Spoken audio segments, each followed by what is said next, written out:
que ya se hacía hace años, que curiosamente os voy a comentar, y que se va a hacer este año otra vez, que es inaugurar la Semana Cultural con alguien relevante, alguien importante, alguien que nos diga algo que probablemente nos guste oír a todos o no, pero bueno, que es interesante oír, y que curiosamente, bueno, y que es José Ángel Cuervo.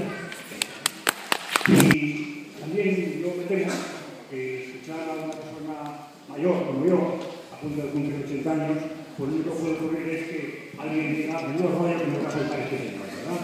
Y ya os adelanto que sí, hace un rollo, ¿no? Bueno, pero en fin, como estáis sentados, pues creo que lo podréis soportar bastante bien, ¿no? Bastante bien. Vamos a inaugurar una semana cultural. Y una semana cultural supone naturalmente, pues al menos pensar, ¿y qué es eso de cultura? Una semana cultural, ¿qué es eso de cultura?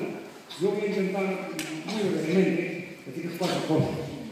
Primero, de manera muy sencilla. Cultura es modo de vida, modo de vivir, modo de vivir. Cada uno de nosotros tenemos un modo de vivir, porque somos seres distintos, somos seres diferentes, todos. Modo de vida.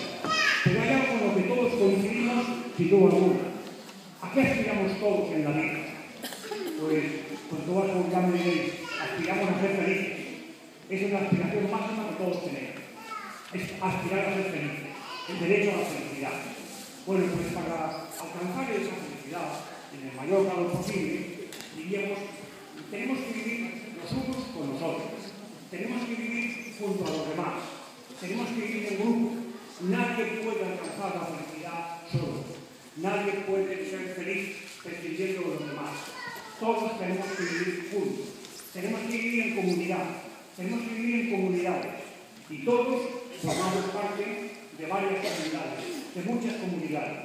Yo solo os voy a poner de manifiesto brevemente 4 comunidades a las que todos nosotros pertenecemos. Todos nosotros, sin excepción. También vosotros, naturalmente. La primera comunidad a la que pertenecemos es la familia. Es una comunidad en la que hemos nacido o en la que vivimos o en la que nosotros hemos constituido. Es la primera comunidad. Sin la familia no podríamos existir.